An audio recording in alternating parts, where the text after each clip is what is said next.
122 libras y se tambaleó. Albert Pagara ataca con todo, César Juárez, y se va a la lona. Se va a la lona el príncipe Pagara mirando al centro del ring y lo veo muy mal. Creo que se acaba esto por la vía. Lo vieron sonreír, apenas un instante antes del abismo.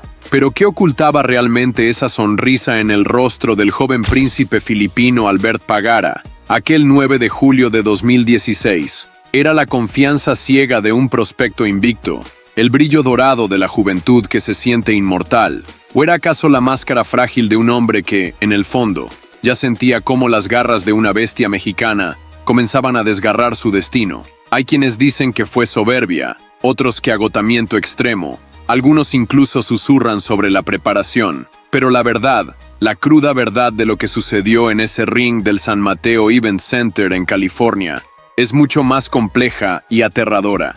Quédense con nosotros, porque lo que están a punto de presenciar no es solo la crónica de un knockout devastador, es el descenso a los infiernos de un ídolo en ciernes, la brutal confirmación de que en el boxeo no hay príncipes eternos, solo guerreros dispuestos a morir en la raya. Y descubrirán por qué, incluso hoy, las sombras de esa noche persiguen a sus protagonistas y por qué el mundo del boxeo aún se pregunta, ¿se pudo haber evitado la tragedia? La noche era una promesa. Pinoy Pride 37, Puños del Futuro, se llamaba el evento, y el futuro tenía un nombre, Albert Pagara. Con apenas 22 años, un récord inmaculado de 26 victorias, 18 de ellas por la vía del cloroformo, y el título intercontinental Super Gallo de la OMB ciñendo su cintura. Pagara era la nueva joya de la corona del boxeo filipino. Su carisma era innegable, su velocidad endiablada, y cada aparición suya en Estados Unidos era un paso más hacia el estrellato que muchos le auguraban, siguiendo la estela de Manny Pacquiao. Esa noche, en el corazón de California, la comunidad filipina se había volcado para ver a su príncipe defender su corona y su invicto. La atmósfera vibraba con anticipación, con esa electricidad que solo precede a los grandes choques. Pero frente a él, no estaba un cordero sacrificial. Estaba César Juárez, el corazón de león de la Ciudad de México. Un hombre forjado en la fragua de las batallas más duras, con la piel curtida por la adversidad y un espíritu indomable. Juárez no era un desconocido para los grandes escenarios. Venía de una guerra épica contra Nonito Donaire, otro filipino de leyenda. Una pelea que, aunque perdió, lo consagró como un guerrero de élite, capaz de absorber castigo inhumano y seguir avanzando. Llegaba con sed de revancha, no contra Pagara directamente, sino contra el destino que le había sido esquivo. Sabía que Pagara era el favorito, el niño mimado, pero en los ojos de Juárez ardía un fuego antiguo, la determinación feroz de quien no tiene nada que perder y todo por ganar. Pagara es bueno, pero no tiene mi experiencia, había declarado Juárez con una calma que helaba la sangre. Del otro lado, el entrenador de Pagara, Edmund Villamor, replicaba: Juárez dice que no estamos a su nivel, pero somos el número 2 del mundo.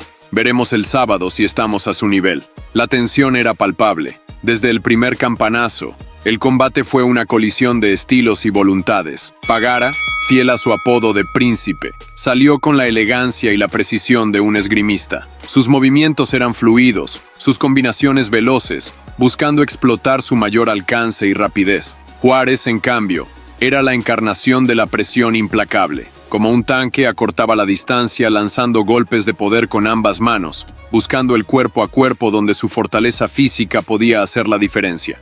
El primer asalto fue una exhibición de la promesa filipina. Pagara conectó un gancho de izquierda preciso, una saeta que encontró el mentón de Juárez casi al final del round, enviando al mexicano a la lona. El San Mateo Event Center estalló en un rugido. Parecía el guión soñado, el príncipe derribando al dragón en el primer acto. Juárez se levantó, con esa mirada granítica que lo caracterizaba, pero la señal era clara. Pagara tenía el poder para lastimarlo. La sonrisa en la esquina del filipino era de pura confianza, quizás demasiada. Los comentaristas comenzaban a notar un cambio sutil. La brillantez inicial de Pagara empezaba a opacarse por el esfuerzo constante de mantener a raya a la locomotora mexicana. Juárez no dejaba de lanzar, y aunque muchos de sus golpes se perdían en el aire o golpeaban los guantes del filipino, el mensaje era claro: estoy aquí y no me iré a ninguna parte. La pregunta que flotaba en el ambiente era si el joven príncipe podría soportar ese ritmo infernal durante 12 asaltos. Ya no se trataba solo de habilidad, sino de resistencia, de corazón, y Juárez parecía tener un suministro inagotable. El séptimo asalto fue el principio del fin. Las cuerdas, antes un refugio momentáneo para Pagara, se convirtieron en una trampa mortal. Juárez, oliendo la sangre, o quizás simplemente el cansancio extremo de su rival, desató una tormenta de golpes. Con Pagara contra el encordado, el mexicano lanzó una andanada de puñetazos con ambas manos, una lluvia de cuero que impactó repetidamente la cabeza y el cuerpo del filipino. Pagara, visiblemente afectado, desorientado, intentó usar sus piernas para escapar al centro del ring, pero sus movimientos ya no tenían la misma chispa. Juárez lo cazó de nuevo, lo arrinconó y continuó con el castigo. El rostro de Pagara era una máscara de sufrimiento. Sus piernas, antes ágiles, ahora parecían de plomo. Cuando sonó la campana que anunciaba el final del séptimo, Pagara regresó a su esquina tambaleándose, con la mirada perdida. El príncipe estaba herido, quizás de muerte. Lo que sucedió en la esquina de Pagara entre el séptimo y el octavo asalto es uno de esos momentos que alimentan las leyendas y las controversias del boxeo. Las cámaras captaron a un Pagara que intentaba sonreír, un gesto que algunos interpretaron como valentía, otros como un intento desesperado por ocultar su verdadero estado, y muchos, con el diario del lunes, como una señal de desconexión con la realidad de su situación. Se vio a su equipo intentando reanimarlo, ayudándole incluso a mantener el equilibrio. Testigos presenciales y crónicas posteriores relatarían que Pagara se levantó lentamente de su banquillo y que incluso tropezó ligeramente al salir de su esquina. El octavo asalto apenas duró un suspiro. Juárez, implacable, no esperó. Un directo de derecha, un gancho de izquierda, otro directo y un golpe final que lo envió de nuevo a la esquina de la que acababa de salir. Nuevo asalto, la pelea pactada en el peso de las 122 libras y se tambaleó. Albert Pagara ataca con todo, César Juárez, y se va a la lona. Se va a la lona el príncipe Pagara. Pero es que tú en el momento le miras la vista al boxeador, le miras, le preguntas y no han podido levantarlo. Jorge salió cayéndose para el asalto. El referee, Ed Collantes, ni siquiera se molestó en iniciar la cuenta completa. Vio los ojos vidriosos de Pagara y detuvo la pelea de inmediato. El silencio que cayó sobre el San Mateo Event Center fue sepulcral, roto solo por los gritos de júbilo de la esquina mexicana. El príncipe había caído, y no de cualquier manera. Estuvo en el suelo, a gatas, con la mirada perdida en el infinito durante casi un minuto, luchando por recuperar la conciencia mientras los médicos corrían a atenderlo.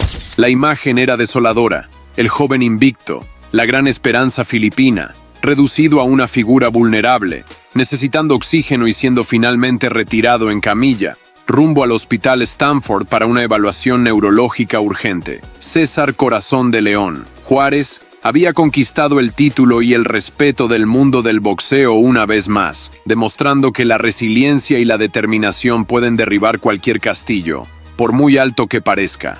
La caída de Albert Pagara fue un duro golpe para el boxeo filipino y un recordatorio brutal de la naturaleza implacable de este deporte. Se habló mucho de si Pagara subestimó a Juárez, si su preparación no fue la adecuada para un guerrero de ese calibre, o si simplemente el mexicano fue demasiado para él esa noche. La imagen de su sonrisa antes del octavo round se convirtió en un símbolo de debate.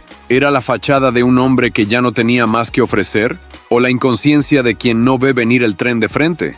En el boxeo, la línea entre la valentía y la temeridad es a menudo invisible, y la decisión de detener una pelea cuando un púgil aún está de pie es siempre polémica. Pero las imágenes de un Pagara desorientado, asistido en su esquina, y luego caminando directamente hacia el peligro, dejaron una sensación amarga, la de una derrota que quizás pudo ser menos traumática. César Juárez continuó su carrera como el guerrero incansable que siempre fue. Años después, en 2024, resurgiría la noticia de que Pagara aún anhela una revancha contra Juárez, una señal de que hay heridas que solo el tiempo, o una nueva batalla, pueden intentar cerrar. Chicos, necesitamos que te unas al equipo para llegar al KO de los 100,000. Cada suscriptor es un golpe hacia la victoria. Dale a suscribir y activa la campanita. Muchas gracias.